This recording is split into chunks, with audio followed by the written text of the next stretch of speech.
ba kayo ng CCTV camera na pwedeng pang indoor, pwedeng pang outdoor? So, ito na po yung inyong bilhin kung meron kayong budget. So, ito, ang CCTV camera na to ay V380 Pro.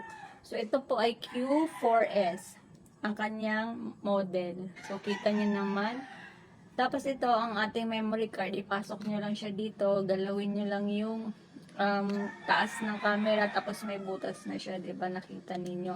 So, 16 gig, meron din tayong 32 gig. Pili na lang kayo dyan sa ating yellow basket kung anong gusto ninyong SD card.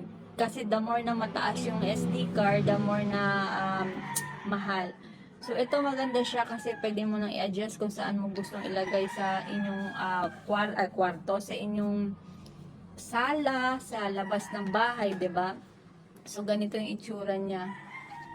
So, ito po ay meron ng motion detection, tapos night vision, HD na po siya, 1080 megapixel, kaya malinaw siya.